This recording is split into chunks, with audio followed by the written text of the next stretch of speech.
Senhor. Sabemos o que nos dizes. Ensina-nos a escutar-te. Conhecemos o caminho. Ensina-nos a percorrê-lo. Procuramos a paz. Ensina-nos a descobri-la. Possuímos o amor. Ensina-nos a sublimá-lo. Temos o trabalho. Ensina-nos a servir. Concedeste-nos a fé. Ensina-nos a mantê-la. Colhemos o benefício. Ensina-nos a plantá-lo. Admiramos a humildade. Ensina-nos a adquiri-la. Medimos o tempo. Ensina-nos a aproveitá-lo. Retemos recursos. Ensina-nos a distribuí-los. Necessitamos da ordem. Ensina-nos a guardá-la. Ansiamos por mais luz. Ensina-nos a estendê-la. Assimilamos a cultura. Ensina-nos a iluminá-la. Senhor, onde estivermos e com quem estivermos, sejamos quais forem as nossas dificuldades e problemas, faze-nos reconhecer que somos teus aprendizes. Por acréscimo de misericórdia, não nos entregues a nós mesmos. Renova-nos o que somos, para que sejamos o que devemos ser, de acordo com os teus desígnios.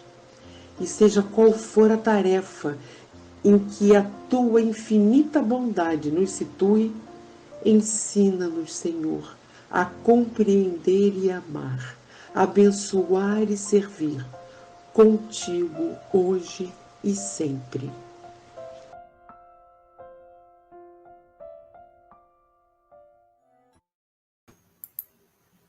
Olá, meus amigos, boa noite. Sejam todos bem-vindos a mais um episódio da nossa série De Moisés a Kardec. Vamos falar sobre essa contabilidade do tabernáculo e depois eu retorno. Olá, Álvaro, boa noite. Olá, Rafael, boa noite para você. Como é que você está? Eu estou muito bem. Se eu pudesse dizer, estou melhor agora na presença de vocês dois. Muito boa noite, Jorge Alahá. Muito boa noite, Álvaro Morderrai. Que honra. Olá, Álvaro, como você está?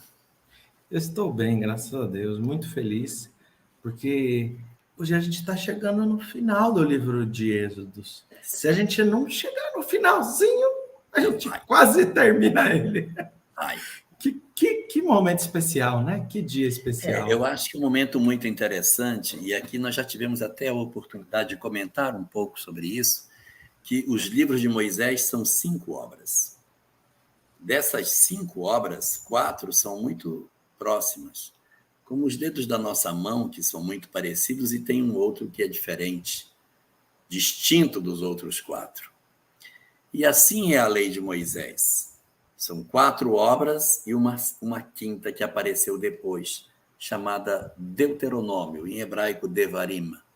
Então, as 4 obras iniciais são Gênesis, pequenininha, o começo de tudo. A segunda, o Êxodo, onde está a aliança, onde Deus faz a aliança com os homens. O terceiro, que é onde estão as relações do homem com os seus mandamentos, o Levítico, as ordenações, a parte que diz respeito à questão mais elevada, portanto, o dedo mais alto.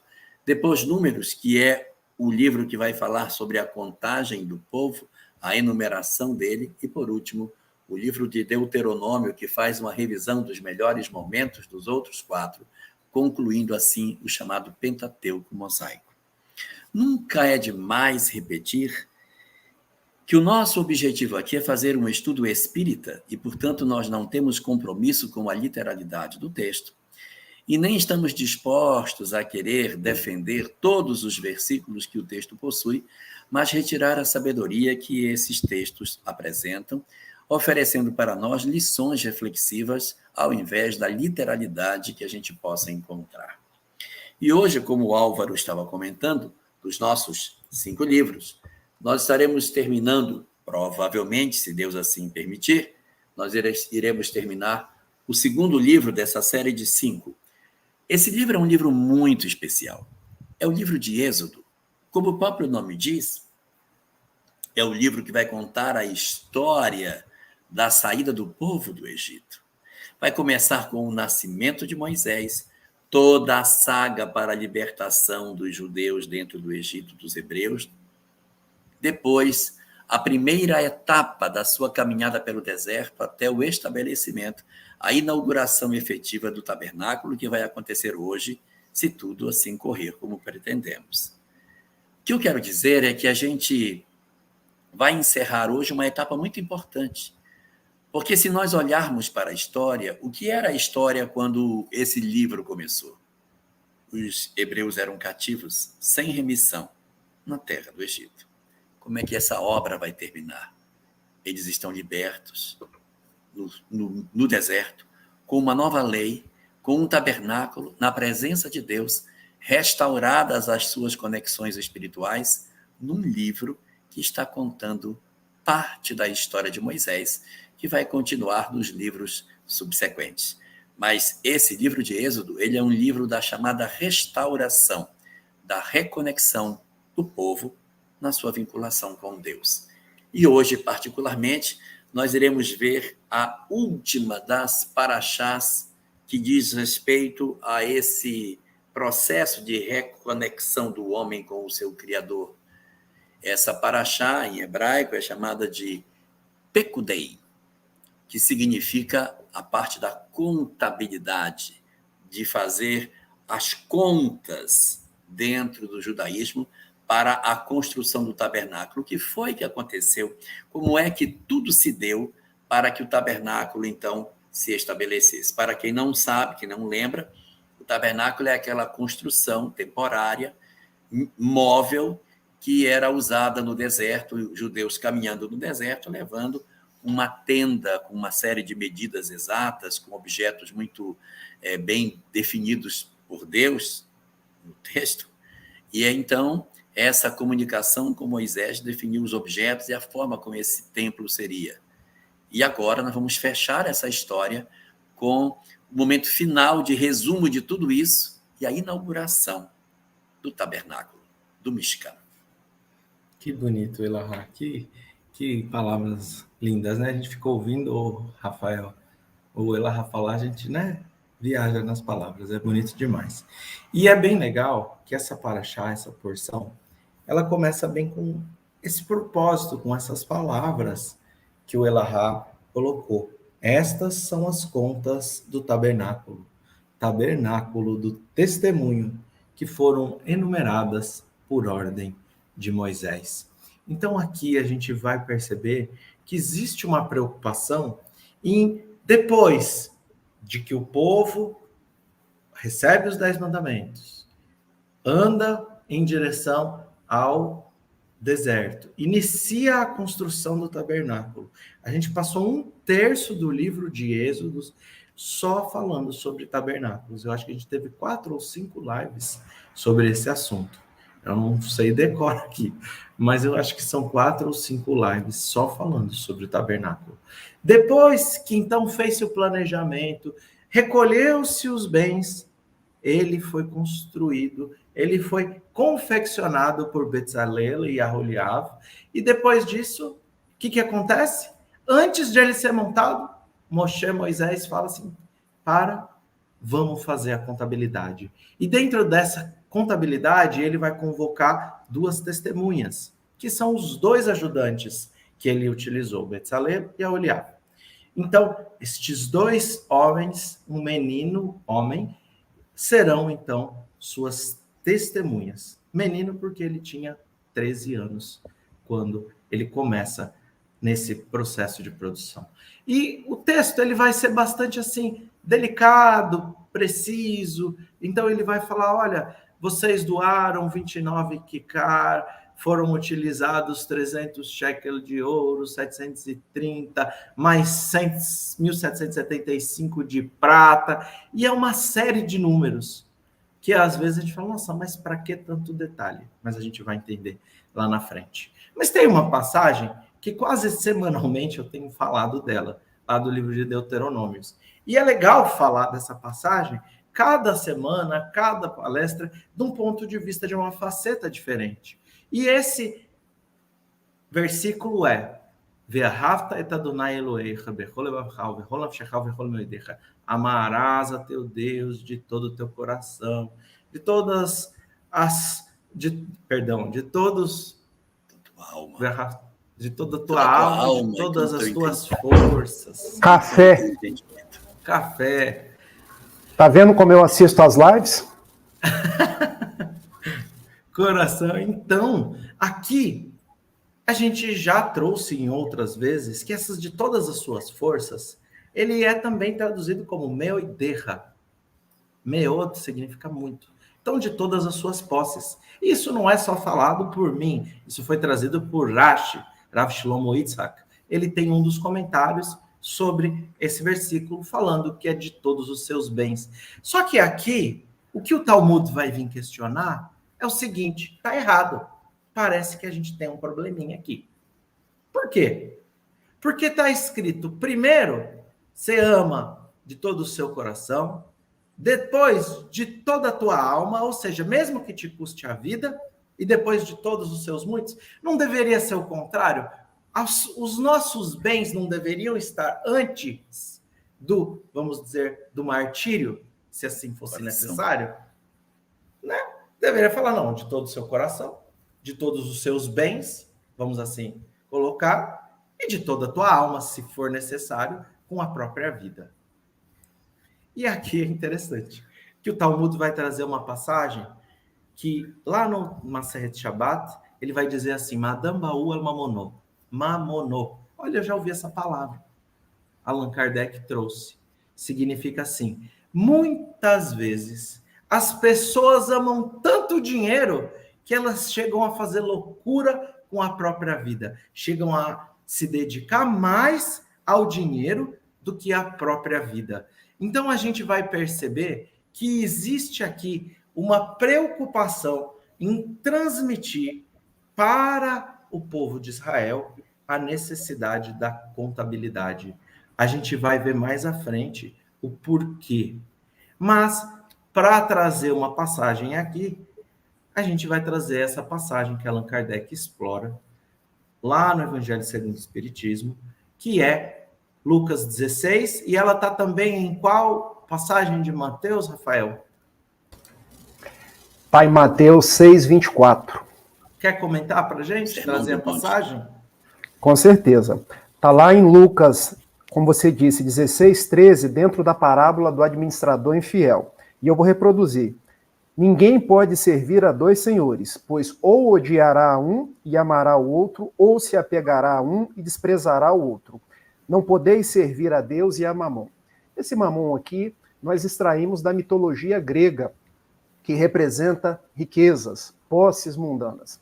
E o que o evangelista está nos dizendo aqui, tanto Mateus quanto Lucas, é que nós até precisamos do dinheiro, nós temos as nossas obrigações de natureza material, mas nós devemos buscar aquilo que é essencial, essa conexão com o alto, porque, sobretudo, nós somos seres espirituais, criados para o progresso do espírito.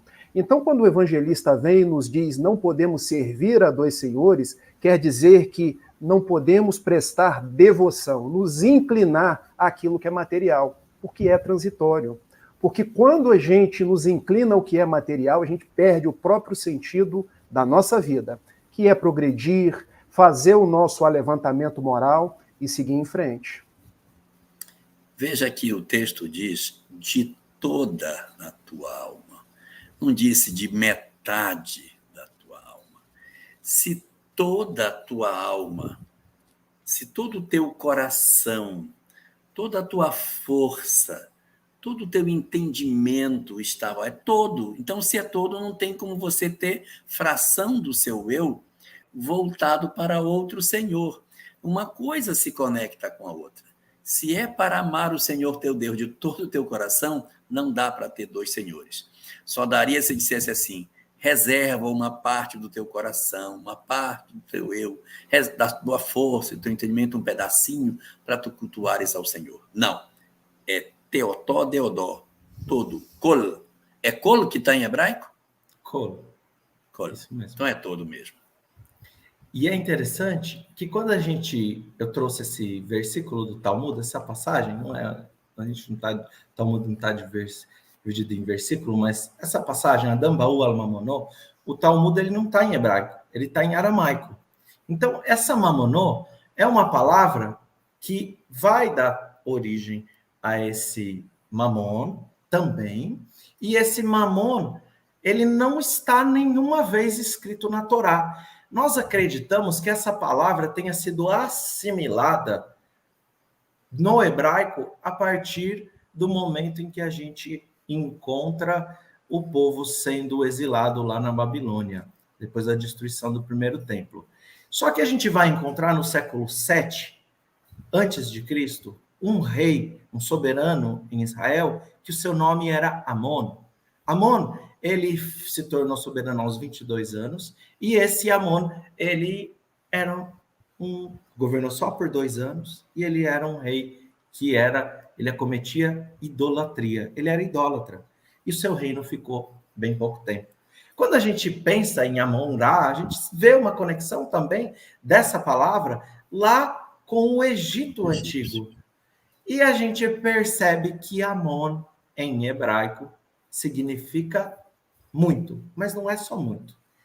É muito um pouquinho diferente. Porque eu posso falar assim, Yeshli Arbe Kevasim, eu tenho muitas ovelhas. Mas eu posso falar Yeshli Amon Kevasim. Eu tenho, não é muita, mas é muita de verdade. É assim, é exorbitantemente. É um negócio que foge, extrapola a própria ideia.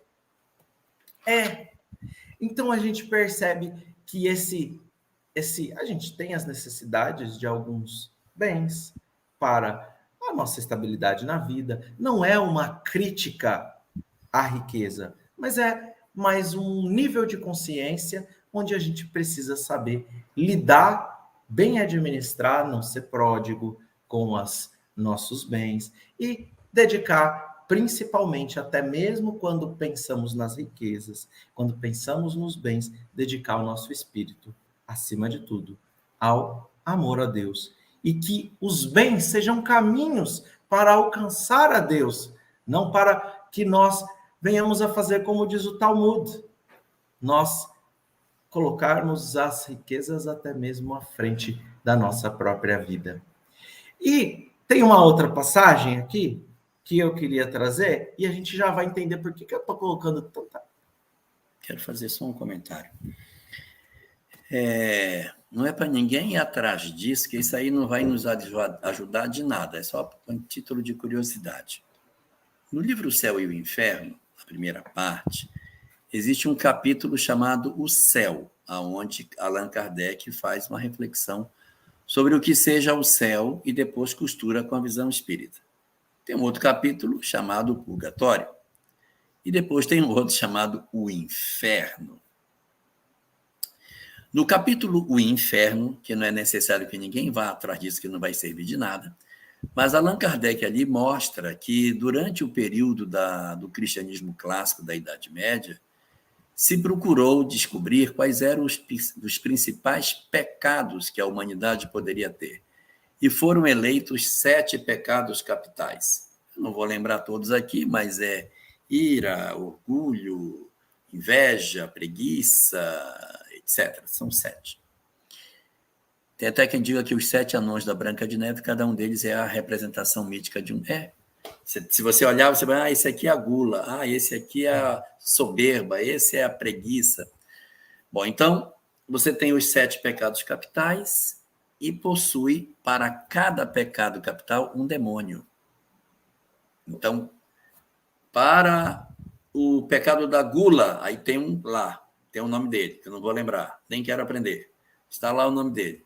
Aí, para o pecado da preguiça, aí tem lá e tem o nome do outro.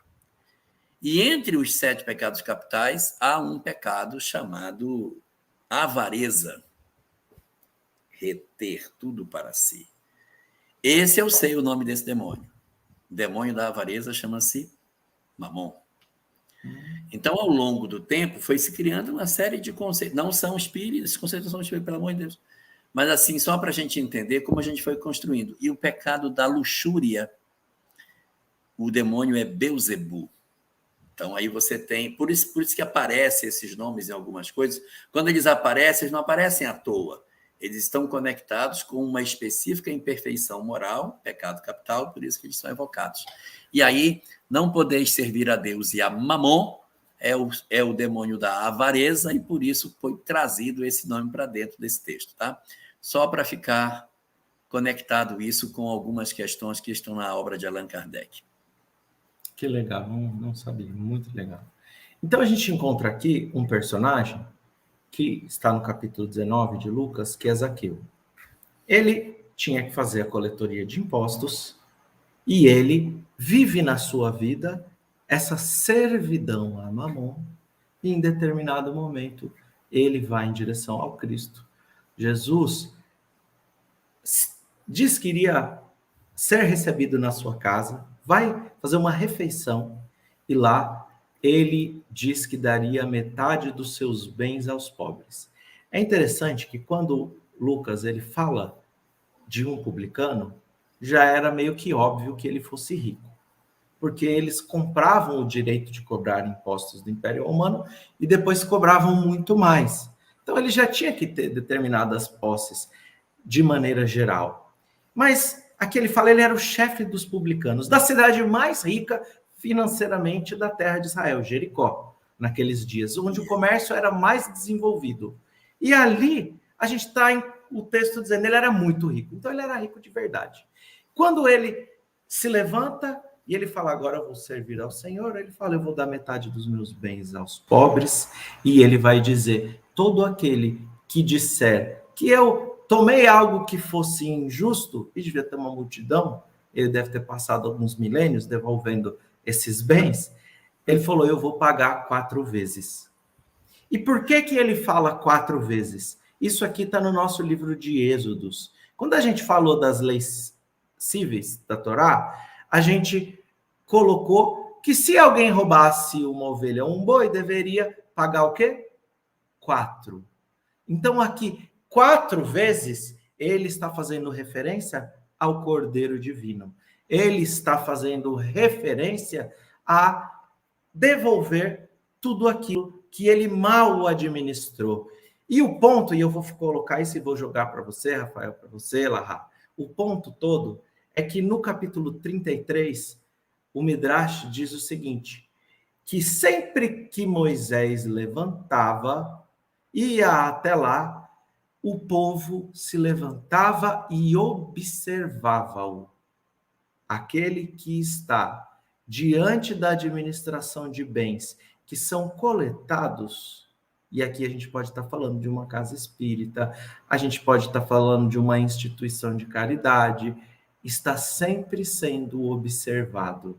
Mas no livro de Números 16:15, a gente vai ter outro versículo que vai falar sobre a revolta que acontece contra Moisés. E quando ele cita essa revolta, Moisés ele diz assim para Deus, olha, ele se irou, muito diz o versículo, e ele diz, não se atente para as suas ofertas, nem só um jumento tomei deles, e nenhum mal fiz a eles. Ele diz a Deus, fala, eles estão achando que eu mexi nos bens? O texto não deixa claro que poderia haver pessoas desconfiando nesse momento, mas lá no livro de Números, a gente vai ver algumas acusações. Por onde Moisés andava, ele era observado. Suas atitudes e tudo que ele possuía. Então, aqui existe uma preocupação. Antes de que fosse montado, erguido, finalmente o tabernáculo, inaugurado, para que esses bens fossem bem administrados. Então, eu trouxe essa passagem de Zaqueu, só para a gente ver como está tudo aqui conectado com essas nossas passagens de Êxodos, e eu vou passar para vocês, Rai, Rafael. Bom, deixa eu trazer uma contribuição. Mestre Lahá, você levantou a mão, é para falar, eu posso seguir? Então vamos lá. Existe uma fala do Alberto Almeida, que o Elahá conhece, são grandes amigos, que ele me fez compreender muito bem e entender para a nossa atualidade o que representa não se pode servir a Deus e a Mamon. Porque muitas pessoas entendem que seria uma renúncia extrema, que nós no mundo deveríamos virar ermitões, abdicar por completo das riquezas, mas não é isso, gente. Quando a gente fala que não se pode servir a Deus e a Mamon ao mesmo tempo, nós podemos ter coisas. E eu fico pensando aqui no meu caso, se eu não tivesse dinheiro, como é que eu comprava o leite da minha filha? Uma menina de 3 anos, precisa mamar. Se eu não tivesse um carro, como é que eu levava ela para o colégio? O problema é quando a gente deixa de ter coisas e as coisas passam a nos ter. A gente perde o sentido da vida. Então a frase é essa: eu posso ter coisas, mas não posso permitir que as coisas me tenham. E agora a gente faz uma ponte com a passagem que está tanto em Mateus quanto em Lucas. Se eu tenho coisas e me valho delas para o meu progresso existencial, espiritual, eu estou servindo a Deus. Porque as coisas, elas são instrumentos. Agora, se as coisas me têm, eu me torno escravo delas, aí eu deixo de servir a Deus e começo a servir a Mamon. E eu fazendo esse link entre evangelho e psicologia, eu entendi que nós estamos no mundo, temos as nossas obrigações, mas o nosso olhar deve ser para o alto. E aí agora trazendo para Zaqueu, porque Zaqueu é uma fala, é uma história de Jesus que só está no Evangelho de Lucas, lá no capítulo 19. Porque o que era Zaqueu, senão um publicano, um cobrador de impostos, que era detestado pelos judeus? Porque, veja, cobrava impostos para os romanos, e os romanos são os meus exploradores. Então imagina como era a belicosidade de um irmão para outro irmão, porque é um judeu cobrando o outro a serviço do explorador. Mas aqui eu faz aquela curva de renúncia, de amorosidade, de entrega quando se depara com Jesus. Porque ele sobe numa árvore, num sicômoro, numa amoreira silvestre. E se fosse hoje, Álvaro, na linguagem dos jovens, a gente poderia dizer assim: Zaqueu pagou um mico, porque no meio da multidão ele se dispôs a subir numa árvore para ver Jesus. E vendo Jesus, Jesus também o viu. Desce, Zaqueu, porque apraz ao Filho de Deus pernoitar na sua casa. E quando ele desce, ele já faz aquele exercício da questão 919 do Livro dos Espíritos, autoconhecimento. Será que eu estou servindo a Mamon, as riquezas, ao Velho Testamento, que era a lei da época, ou eu estou servindo a Deus, Yud-Re, Vav-Re, o nosso Yahvé? E ele já desce fazendo a sua profissão de fé. Olha, Senhor, se eu defraudei alguém, eu restituo 4 vezes mais. E você trouxe a explicação conforme o Midrashim. Agora, a partir de hoje, eu vou doar metade dos meus bens aos pobres. Então, a vida de Zaqueu traz para cada um de nós o protótipo do que é o exercício de deixar de servir a Mamon para servir a Deus, trazendo o que é possível nós, que somos os cobradores de impostos, os que têm a vida mundana do dia atual. É possível fazer essa curva em direção a Deus. Queria destacar aqui 2 questões de O Livro dos Espíritos. Até já comentamos isso numa outra oportunidade, mas eu vou falar de novo. Estou ficando velho, a gente começa a se repetir. É o seguinte: existe uma questão em O Livro dos Espíritos, 943. Nessa questão, Kardec indaga quais são os motivos que fazem as pessoas terem desgosto pela vida, desinteresse pelo existir. E os Espíritos falam que são 3 coisas: a falta de fé, a ociosidade e a saciedade. Falta de fé é falta do amor a Deus. A ociosidade é falta de preocupação com o outro, é falta de amor ao próximo. E a saciedade é encher-se de tudo, querer ter tudo. É a falta de amor a si mesmo. Então, você vê aqui essa questão de Mamon colocada como a saciedade. Farta de minha alma. Vem abrir o celeiro e toma minha alma. Fica com tudo, como se nós tivéssemos que ter todos os bens da terra. E existe uma segunda questão de O Livro dos Espíritos, que é o reverso da medalha. É a questão 922, que é exatamente o oposto dessa. A questão 943 pergunta o que é que a gente tem que faz com que a gente perca o prazer pela vida, o desgosto. E aí ele diz, falta de fé, saciedade e ociosidade. Quando pergunta como se pode ser feliz na Terra, se existe alguma receita de felicidade, são 3 coisas também. Primeira, a posse do necessário, ou seja, não ter mais do que o necessário para viver. Eu preciso disso, então vê que os espíritos dizem, não, tem que ser 2 camisas e uma calça. A posse do necessário, o que é que você precisa? Eu preciso, tenha o que você precisa, procure seu bem-estar. Então, a posse do necessário, que se opõe àquele modelo da saciedade, que aqui é o amor a si mesmo, a luta para vencer. Segundo, a fé no futuro, que se opõe à falta de fé, que é o amor a Deus. E o terceiro, a consciência tranquila, que é você fazer tudo o que deveria fazer, não ficar nada devendo para ninguém, portanto, amor ao próximo. Então, são 3 tríades, são 2 tríades que se encaixam. Falta de fé e fé no futuro, que é o amor a Deus. Ociosidade de um lado, consciência tranquila do outro, amor ao próximo. E do outro lado, a posse do necessário, ou então a saciedade, que é o amor a si mesmo. Essas 3 peças se encaixam e formam um todo, porque amar a Deus, amar ao próximo e amar a si mesmo reúne toda a lei e os profetas. E é linda essa passagem de Zaqueu, né? Porque a gente percebe que ele era um homem que não amava a Deus de todo o seu coração. Que ele não amava a Deus de toda a sua alma e não de todas as suas posses. Ele está indo bem de encontro a isso. Mas quando o texto fala assim, olha, ele correu por detrás da multidão. Eu gosto de olhar isso como humor judaico.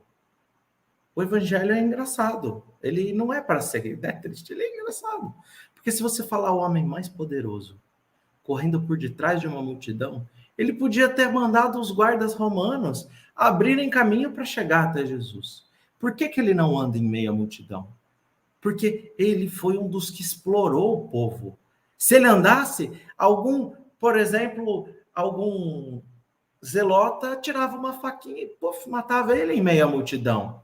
Então, quando ele desce da árvore, quando ele sobe na árvore, ele via Jesus. Ele era visto pela multidão. Se as pessoas se calaram diante dele porque ele tinha o poder, agora elas podiam falar o que queriam. Quando ele vai em direção a Jesus, ele desce junto à multidão, ele está amando de toda a sua alma. Quando ele fala agora, eu vou dar os meus bens, ele está amando de todas as suas posses. E ele dedica o seu coração para começar tudo isso ao amor a Deus. Então, é maravilhosa essa passagem. Tem uma história de Rabbi Yohanan ben Zakkai, ela está no Talmud, e conta que certa feita, os seus discípulos, Rabbi Yohanan ben Zakkai, ele foi um dos grandes sábios da Mishnah, de um dos períodos assim que traz muitas luzes ao judaísmo. E ele estava no seu leito de morte. Quando ele estava lá desfalecendo, alguns dos seus alunos vão visitar ele e encontram ele chorando. E olha só para a gente ver como ele era querido e bem compreendido como um sábio, um homem de bem. Eles falam luz de Israel, pilar de sustentação do conhecimento do povo judeu. Por que choras? E ele fala assim, ele responde, eu choro porque eu vou de encontro à minha contabilidade, ao meu julgamento. E se eu fosse hoje de encontro a um rei de carne e osso, Basar Vadam, de osso, na verdade, de carne e sangue, em hebraico, mas significa de carne e osso para a gente, se eu fosse de encontro a um julgamento em um rei de carne e osso, se ele me condenasse à cadeia, com a prisão perpétua, um dia eu encontraria a liberdade na vida após a morte. Se ele me condenasse à morte, eu encontraria a liberdade na vida após a vida. Vamos mudar a expressão. Fala, se eu tivesse diante de um tribunal dos homens, eu levantava as minhas palavras, usaria minha sabedoria. E se eu até fosse desonesto, mandava que comprasse o juiz. Mas diante do onipotente, do onipresente, diante da contabilidade de Deus, do encontro do homem com a sua consciência, como diz André Luiz, a morte é o encontro do homem com a sua consciência. Aqui, nada eu posso fazer.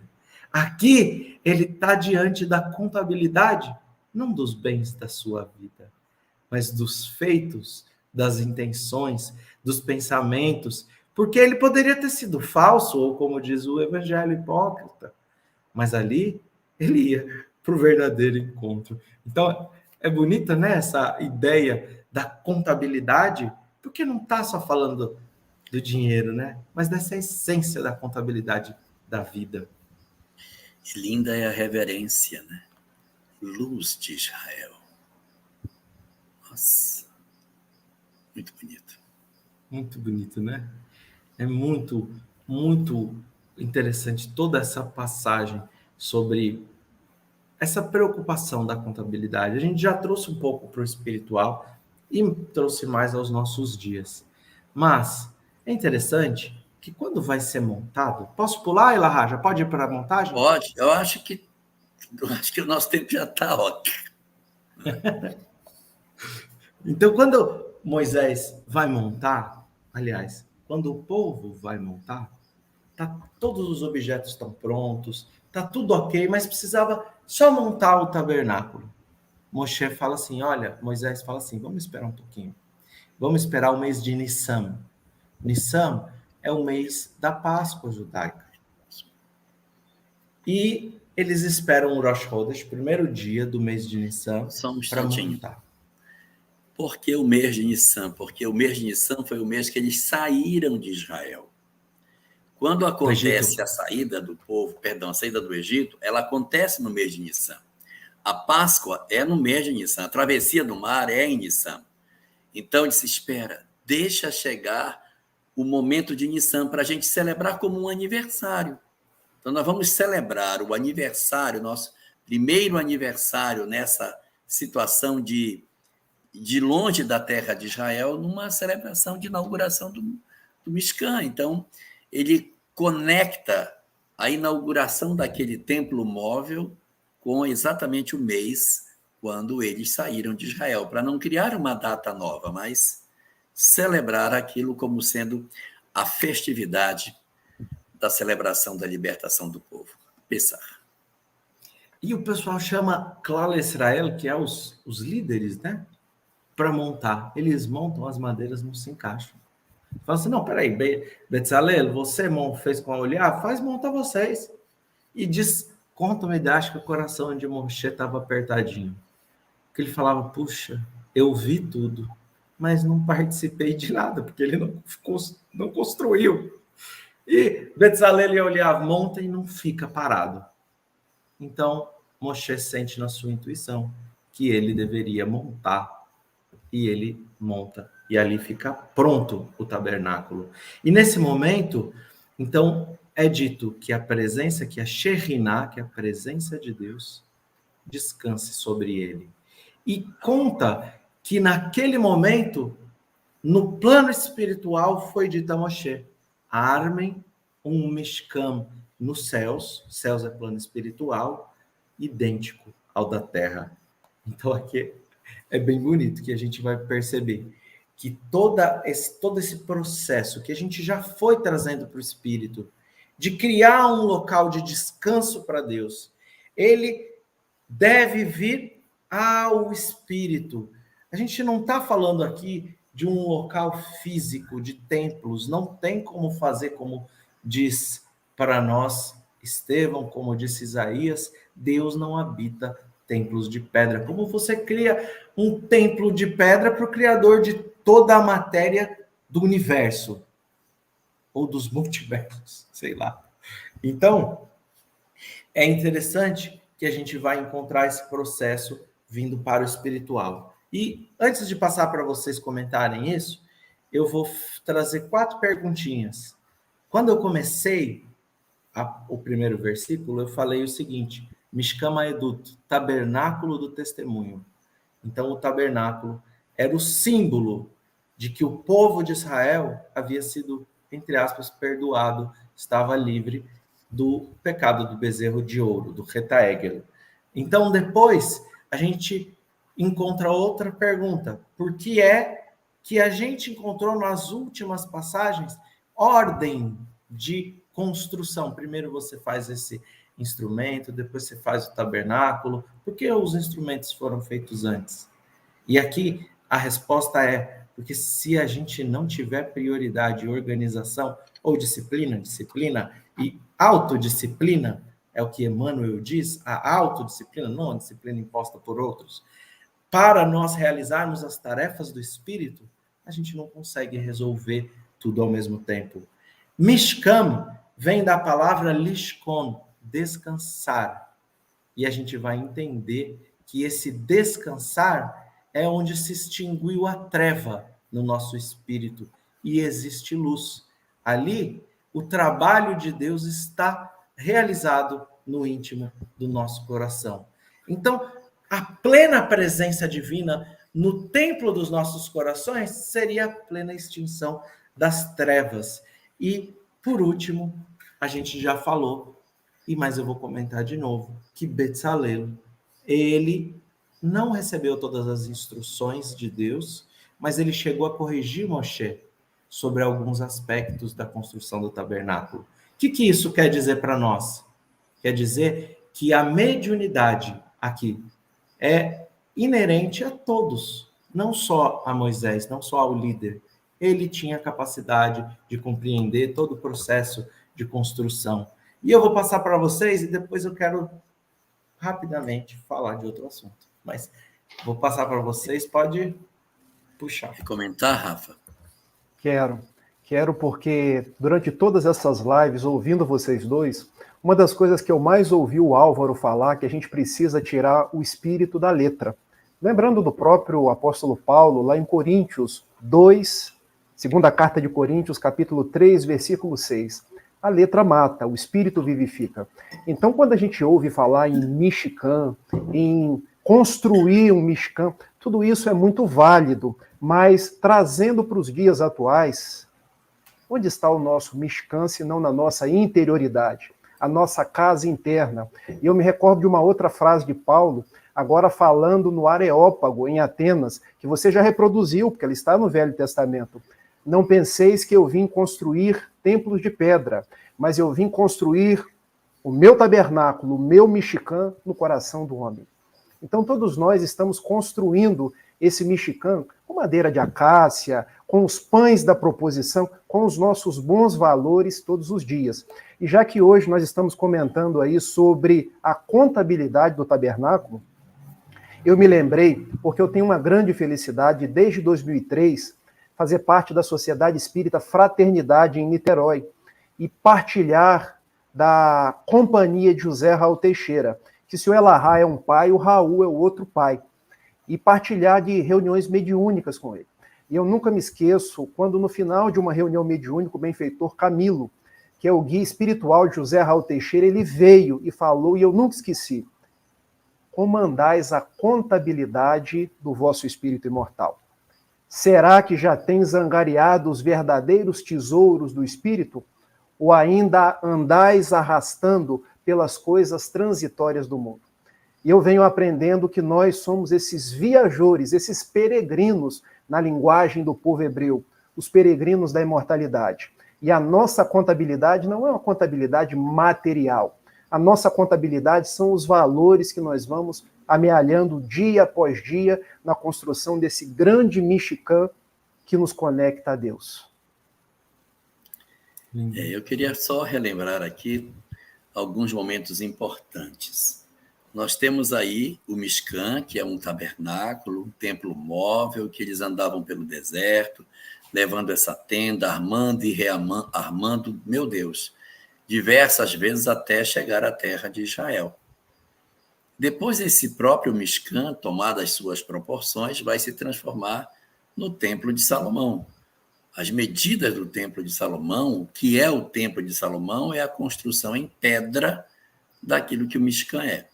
Então, constrói-se o Templo de Salomão, vêm os babilônios e destroem esse templo. Depois, os judeus voltam a erigir um segundo templo no mesmo lugar, é o segundo templo de Jerusalém, que é muito ampliado por Herodes no tempo de seu reinado, para deixar uma obra icônica do seu reinado. Ele amplia ali a região onde estava no no topo do monte, o templo, não o templo em si, mas o entorno do templo, ele urbaniza tudo, vai ficar bonito. O templo mesmo era miudinho e fica do mesmo tamanho. É o entorno dele que ele mexe. E aí é nesse período que estamos com o segundo templo, antes dele ser destruído, que Jesus visita a Samaria. E aí uma mulher conversando com ele pergunta: Senhor, onde é que tem que adorar a Deus? Uns dizem que é em Jerusalém, lá onde está o templo, mas outros dizem que é aqui, na região da Samaria, no Monte Gerizim. Quem tem razão? Os que falam que é em Jerusalém ou os que dizem que é aqui na Samaria? E ele responde: chegará o dia em que os homens aprenderão que não se deve amar a Deus nos templos de pedra, mas em espírito e verdade. E esse tempo não tardaria, porque o templo de Jerusalém, em menos de 50 anos, seria destruído pelos romanos. Jesus teria passado por aquela região aproximadamente pelo ano 30 até o ano 33, segundo o que se imagina, e no ano 70 o templo seria destruído pelo Império Romano.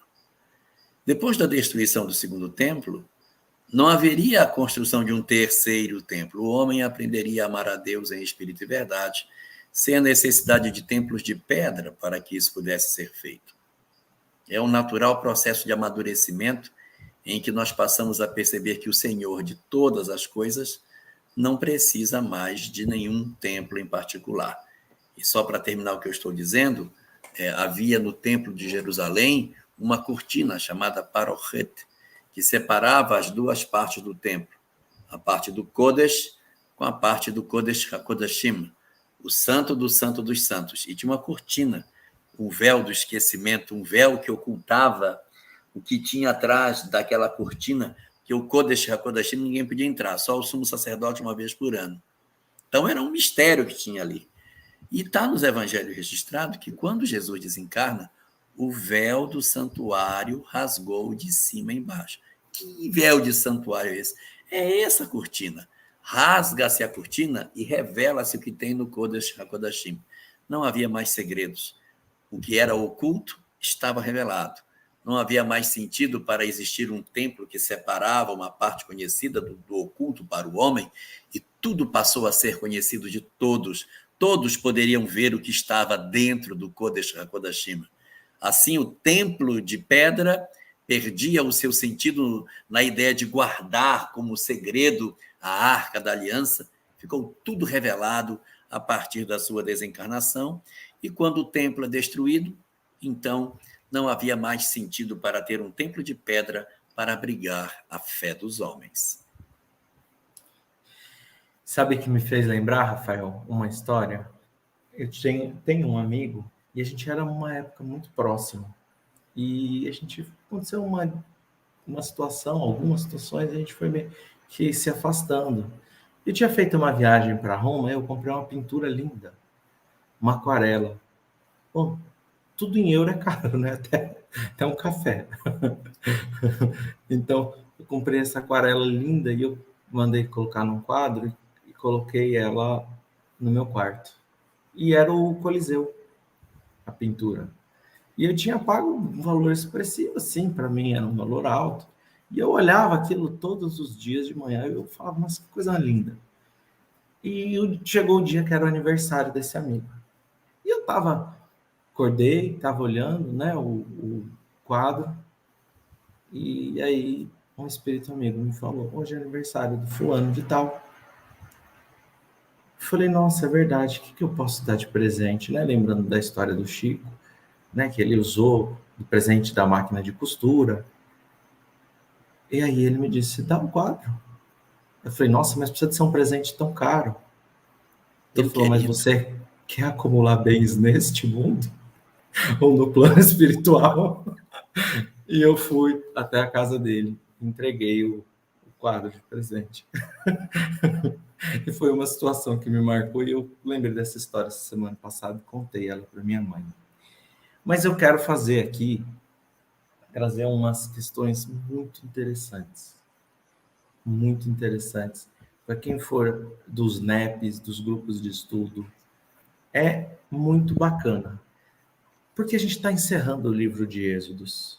Então, A gente vai voltar para o primeiro versículo e vai ler. Eile Shemot Bnei Israel. Estes são os nomes do povo, dos filhos de Israel. E a gente vai perceber que existe aqui uma conexão muito grande do livro de Êxodos com o livro de Gênesis. Por que existe uma conexão muito grande? Porque o livro de Êxodos começa com a palavra E. Por que alguém começa uma frase com E, se não for para dar continuidade a algo?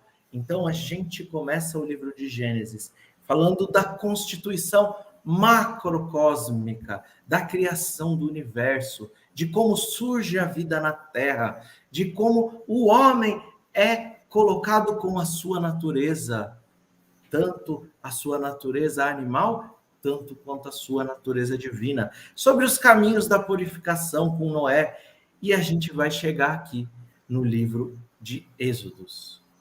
Quando a gente pega o livro de Gênesis, o primeiro versículo, a gente encontra 7 vezes escrita a palavra Tov, e Deus viu que era bom.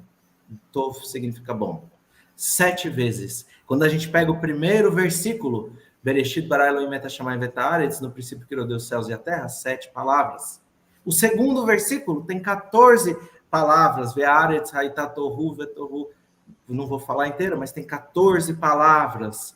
Depois a gente encontra 21 vezes escrito Eretz, terra. Depois a gente encontra 35 vezes escrito Elohim. Isso está lá no livro de Gênesis, Deus, 35 vezes. Todos esses são múltiplos de 7. Todos esses versículos, todos esses itens estão colocados de maneira que vai se somando múltiplos de 7. Só que a gente encontra... Setuplicando. Vai setuplicando. Setuplicando.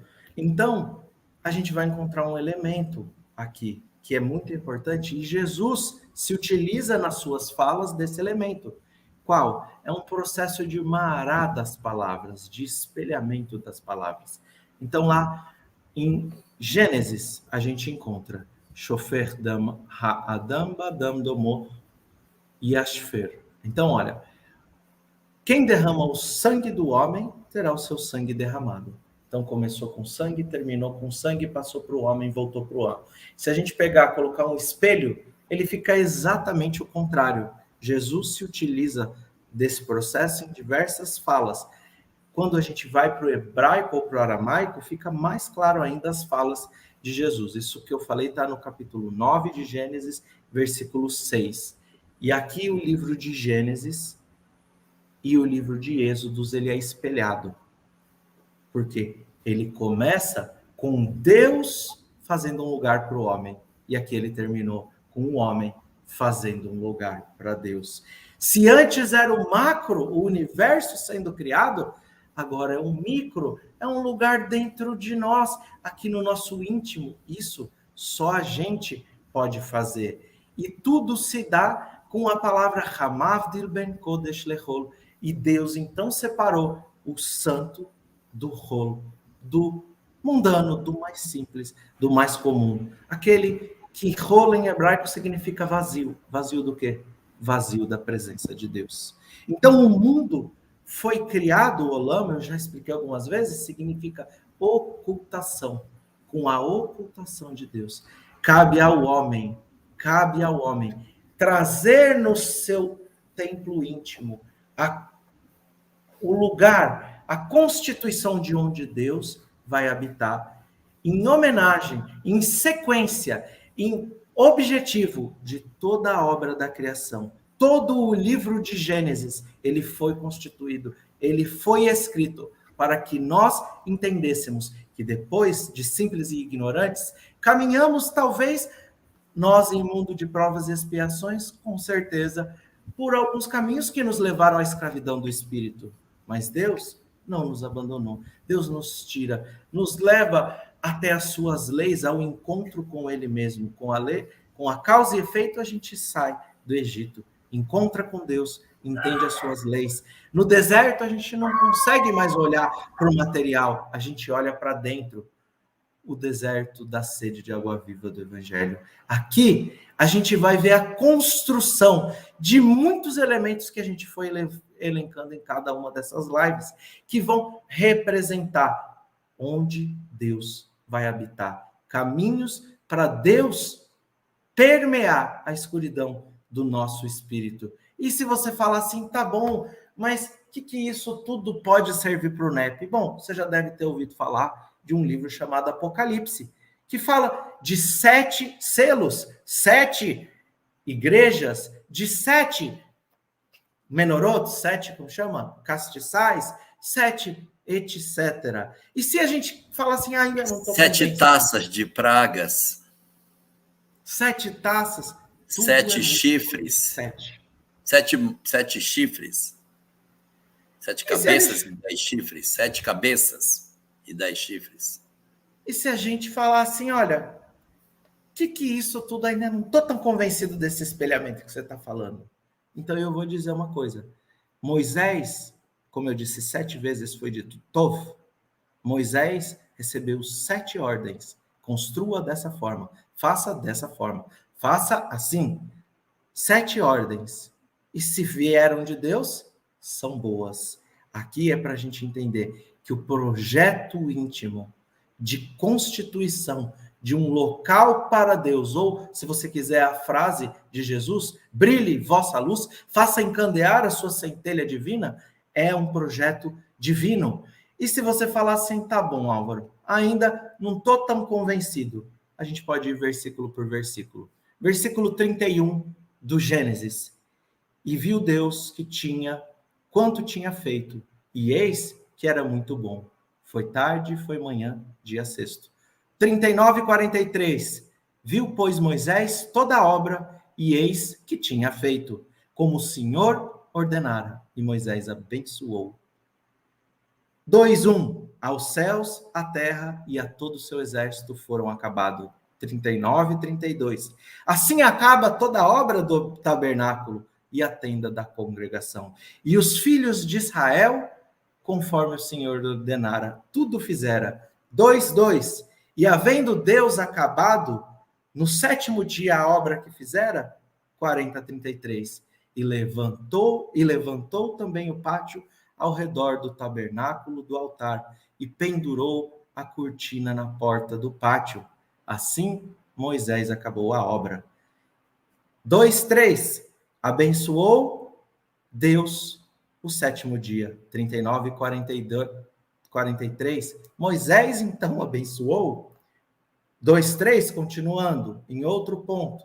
E santificou. 49. E então tomaram o azeite da unção e ungirás o tabernáculo e tudo que há nele, e santificarás com os teus pertences, ele será santo. E se a gente quiser continuar, o Elahá falou da cortina, do caporet.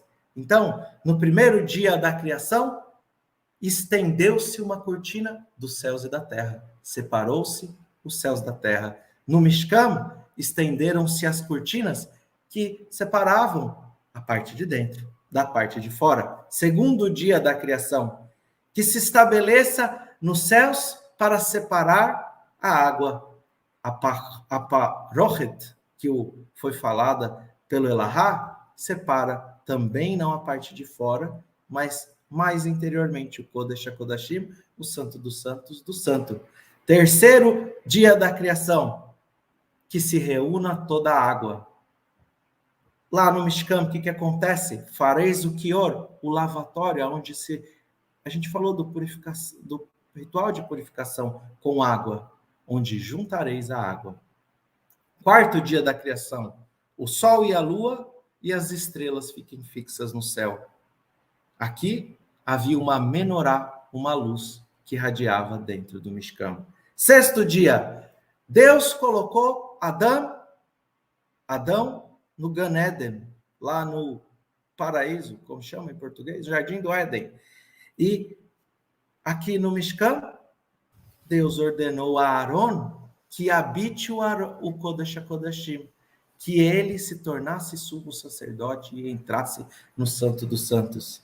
E no 7º dia, o Shabat, foi a santificação, foi o descanso de Deus. E aqui, no 7º dia, no Mishkan, ou no 7º versículo, nós vemos que todo o Mishkan é ungido, todos os objetos são ungidos, santificados, e a presença divina paira sobre ele.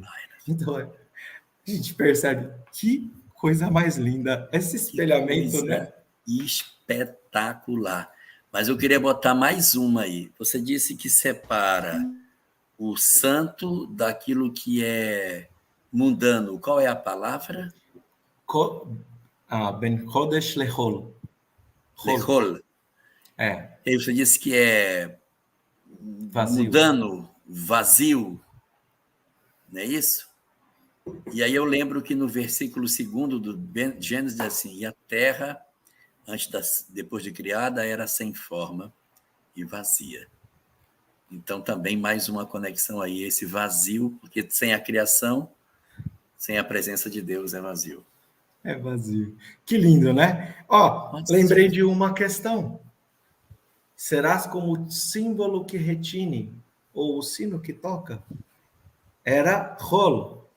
Ele era mundano, porque ele era usado em Corinto para chamar as pessoas para os jogos atléticos. Então era mundano.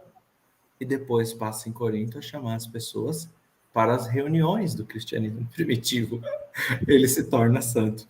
Ele passa a ser habitado. A escuridão se tornou habitada. Não estou falando que o sino é santo, mas é só um exemplo de Paulo, né? Não, mas é fantástico. Cabala realmente é uma coisa linda. E na medida que a gente vai vendo como é que essas coisas funcionam, a gente vai se apaixonando por essa sabedoria oculta que existe, se distanciando da literalidade do texto, de tentar entender essas coisas mais ligadas aos aspectos mais físicos e entender o desdobramento espiritual que o texto possui. Queremos agradecer, Rafael, a sua participação, que realmente abrilhantou a nossa live hoje, com toda a sua fala, com todo o conhecimento que você nos trouxe e que realmente fez essa diferença na nossa live hoje. Queremos agradecer a você do fundo do coração pela sua participação essa noite conosco. Eu é que agradeço a você, Denise, uma companheira já de algum tempo. Agradeço aí ao mestre, me permita chamar-te de mestre, Álvaro Mordecai, um querido pai que a vida me fez encontrar, que é Jorge Alahá, mas principalmente a cada um de vocês que estão nas mais diversas redes sociais. Nós estamos aí numa terça-feira, 11h08 da noite, e as pessoas estão aqui nos acompanhando, mandando mensagem de incentivo. Então eu penso, não podemos parar. Temos que pegar um nas mãos dos outros e seguir, porque regeneração do mundo é regeneração de nós mesmos. Eu trouxe aqui um soneto, não é um soneto da Alta de Souza, tá, gente? Caridade para com o neófito. Porque quando Moisés subiu o Sinai e a sarça ardente e falava da sua missão de libertação, ele perguntou, quem é você? Eu sou o que sou. Há várias explicações do Jorge Alahá sobre essa fala, mas sempre me intrigou como eu vou amar aquele que é o que é. Então, o nosso soneto, amar a Deus. Como amar a Deus que não posso ver, senão amando a beleza da criação. As flores, os bichos e todo o azul da amplidão testemunham aquele que tudo fez sem nada esquecer. Como amar a Deus que não posso ouvir, senão amando a mim mesmo, herdeiro do seu amor. Eu que carrego na alma a assinatura de meu Criador, o qual me criou para viver e sempre progredir. Como amar a Deus que não tem personificação, senão amando o meu próximo como um irmão, no ideal divino de cada vez mais servir e ajudar. Assim, não há melhor forma de amar ao Pai das alturas do que amando sua obra e todas as suas criaturas, pois que Deus está em tudo e em todo lugar. Beijos e muito obrigado.